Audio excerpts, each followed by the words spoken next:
Hello everyone.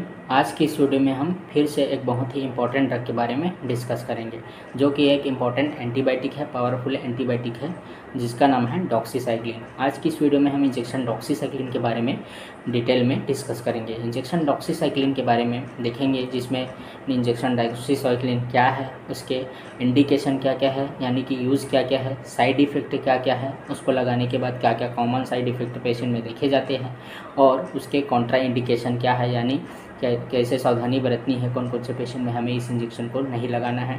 उसके अलावा dose क्या है, इसके डोजेस कौन कौन से डोज में पेशेंट को दिया जाना है, और मोड ऑफ एक्शन यानी मैकेनिज्म ऑफ एक्शन, कैसे बॉडी में ये इंजेक्शन एक्ट करता है, ये सब आज की इस वीडियो में हम डिटेल में डिस्कस करेंगे।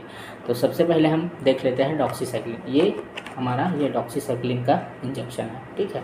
डॉक्सीसाइक्लिन अलग अलग ब्रांड में अवेलेबल होता है, लेकिन सभी का कंपोजिशन सेम होता है। ये डॉक्सीवीर IV नाम से है, ठीक है, जो कि 100 mg का है, 100 mg का ऑयल है। अब इसको ओपन करके देखते हैं कि इसमें क्या क्या चीज़ें हमारे पास होती है, ठीक है। ये डॉक्सीसाइक्लिन इंजेक्शन है, उसमें एक ये इंजेक्शन होता है जो कि पाउडर के फॉर्म में होता है, लाइफोलाइज्ड पाउडर होता है, ठीक है। इसको डाइल्यूट करके लगाया जाता है, और इसमें एक एम्पूल है, ये विटामिन C का एम्पूल होता है जो इसके साथ मिक्स किया जाता है, और ये थर्ड होता है स्टेराइल वाटर। इन तीनों को डिज़ोल्व करके इन्फ्यूज़न में दिया जाता है, इन्फ्यूज़न के द्वारा इसको दिया जाता है, ठीक है। इस प्रकार इसको देख सकते हैं। इसमें तीन चीज़ें हैं। पहला ये पाउडर है जो कि एंटीबायोटिक है, और ये विटामिन C का एम्पूल है जो कि विटामिन C जिसमें इंजेक्शन होता है, और ये होता है स्टेराइल वाटर। तीनों को मिक्स करके हमें पेशेंट को देना होता है, ठीक है।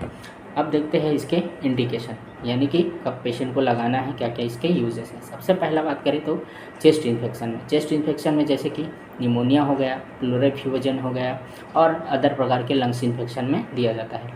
लंग्स इन्फेक्शन में अगर अपर रेस्पिरेटरी इन्फेक्शन है तो उसमें ये ज़्यादा इफेक्टिव नहीं होता, ठीक है। प्लूरल एफ्यूजन क्या है? प्लूरल एफ्यूजन में जो हमारे लंग्स होते हैं उसमें दो परत होती है, दो पतली झिल्ली होती है, उसके बीच में अगर कभी पानी भर जाता है तो वो प्लूरल एफ्यूजन कहलाता है। इस स्थिति में पेशेंट को डॉक्सीसाइक्लिन दिया जाता है। कोविड में भी डॉक्सीसाइक्लिन बहुत इफेक्टिव है, और बहुत ज़्यादा कोविड में दिया जाने वाला इंजेक्शन है, ठीक है। अब दूसरा बात करें UTI यानी कि यूरिनरी ट्रैक्ट इन्फेक्शन में भी डॉक्सीसाइक्लिन काफ़ी इफेक्टिव माना गया है। उसके बाद देखें तो सेक्सुअल ट्रांसमिटेड डिजीज़ में, STI में, सेक्सुअल ट्रांसमिटेड डिजीज़ में इसका यूज़ किया जाता है। अब STI क्या है?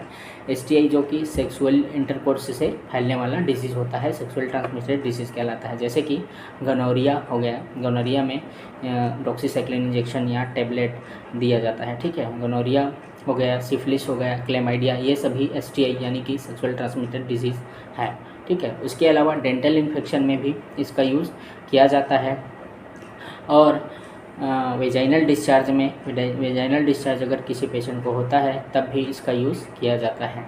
उसके अलावा और बहुत सारे इन्फेक्शन डिजीज़ है जिसमें पेशेंट को डॉक्सीसाइक्लिन दिया जाता है। टाइफाइड में भी इसका यूज़ है, टाइफाइड में भी इसका यूज़ किया जाता है। उसके अलावा मलेरिया में शुरुआती दौर में क्लोरोक्विन मेडिसिन देके उसको ठीक किया जाता है, लेकिन अगर पेशेंट क्लोरोक्विन से सेंसिटिव हो गया है तब पेशेंट, या रेजिस्टेंस हो गया है तब पेशेंट को हम डॉक्सीसाइक्लिन इंजेक्शन देते हैं, ठीक है। ये हो गया उसके यूजेस यानी कि इंडिकेशन। अब देखते हैं उसके साइड इफ़ेक्ट, यानी कि ये इंजेक्शन लगाने के बाद क्या क्या कॉमन साइड इफ़ेक्ट हमें देखने को मिलते हैं। तो सबसे कॉमन साइड इफ़ेक्ट है नोज़िया, ठीक है। पेशेंट को नोज़िया होगा, बेचैनी होगा। दूसरा वोमिटिंग, उल्टी हो सकता है पेशेंट को, एब्डोमिनल पेन हो सकता है, डायरिया हो सकता है, ठीक है। लॉस ऑफ एपेटाइट हो सकता है, यानी भूख नहीं लग सकता। डेंटल यानी टीथ जो है वो डिसकलरेशन हो सकती है, जो वाइट होता है उससे कलर चेंज हो सकता है। ये सारे उसके साइड इफ़ेक्ट है, ठीक है। अब बात करें कॉन्ट्रा इंडिकेशन की। कॉन्ट्रा इंडिकेशन में देखा जाए तो ये जो मेडिसिन है डॉक्सीसाइक्लिन, उसको हम सबसे पहले ये डॉक्सीसाइक्लिन इंजेक्शन देने के पहले हमें ध्यान रखना है कि पेशेंट की प्रॉपर हिस्ट्री हमें लेनी है। अगर वो डॉक्सीसाइक्लिन से सेंसिटिव है तब हमें इसका यूज़ नहीं करना है उस पेशेंट में।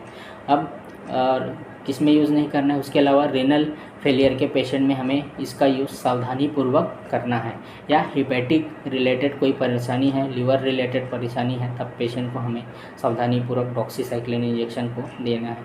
इन्फेंट में यूज़ नहीं करना है, 8 साल के कम के बच्चे में यूज़ नहीं करना है, क्योंकि उनमें बहुत ज़्यादा देखा गया है कि उनके टीथ में डिसकलरेशन हो सकती है जो कि परमानेंट होती है, वो ठीक नहीं हो सकता। इसलिए डॉक्सीसाइक्लिन इंजेक्शन का सावधानीपूर्वक यूज़ करना है। ठीक है। ब्रेस्ट फीडिंग कराने वाली फीमेल है, उनमें हमें इसका यूज़ सावधानीपूर्वक किया जाता है, और प्रेग्नेंट वुमन में भी सावधानीपूर्वक किया जाता है। अब बात करें मैकेनिज्म ऑफ एक्शन की, तो मैकेनिज्म ऑफ एक्शन में हम देखते हैं कि जो डॉक्सीसाइक्लिन इंजेक्शन है वो बैक्टीरियोस्टैटिक ड्रग है। बैक्टीरियोस्टैटिक ड्रग कहने का मतलब है कि जो बैक्टीरिया है उसके ग्रोथ को इनहिबिट करना। ठीक है, ये उसके मैकेनिज्म है। ठीक है, वो इनहिबिट करता है। जो 30S राइबोसोम होते हैं उसके सब यूनिट में ये बाइंड होकर प्रोटीन की सिंथेसिस को रोक देता है, और यह केवल बैक्टीरिया में पाया जाता है। बैक्टीरिया के जो 30S राइबोसोम सब यूनिट होते हैं उसमें tRNA को, जो कि ट्रांसफर RNA कहलाता है, को mRNA यानी कि मैसेंजर RNA के सब यूनिट से बाइंड होने से रोकता है। ठीक है, अब ये सब यूनिट से बाइंड नहीं होगा तब क्या होगा, उससे जो अमीनो एसिड है वो पॉलीपेप्टाइड के चेन में चेंज नहीं होगी, जिससे प्रोटीन की सिंथेसिस नहीं होगी। ठीक है, अब प्रोटीन सिंथेसिस नहीं होगी तो बैक्टीरिया क्या हो जाएगा, डिस्ट्रॉय हो जाएगा, यानी कि उसको इनहिबिट करेगा तो बैक्टीरिया डिस्ट्रॉय हो जाएगा, जिस कारण से हमारी इम्यून सिस्टम को बैक्टीरिया को किल करने के लिए थोड़ा सा टाइम ज़्यादा मिल जाएगा। इस प्रकार उसका एक्शन होता है। एक्शन कैसे हमने सीखा कि एक बार फिर से देखते हैं। इसमें जो हमारे क्या है, डॉक्सीसाइक्लिन है, वो क्या करेगा, जो 30S राइबोसोम है उसमें बाइंड होगा, और जो mRNA है, tRNA है, वो mRNA को सब यूनिट से बाइंड होने से रोकेगा, जिससे जो अमीनो एसिड है वो पॉलीपेप्टाइड श्रृंखला में चेंज नहीं होगा और प्रोटीन सिंथेसिस नहीं होगा, जिससे बैक्टीरिया का ग्रोथ रुक जाएगा और जो भी डिजीज़ है या बैक्टीरिया इन्फेक्शन है वो ठीक हो जाए। आज के लिए बस इतना ही, मिलेंगे नेक्स्ट वीडियो में, तब तक के लिए जय हिंद।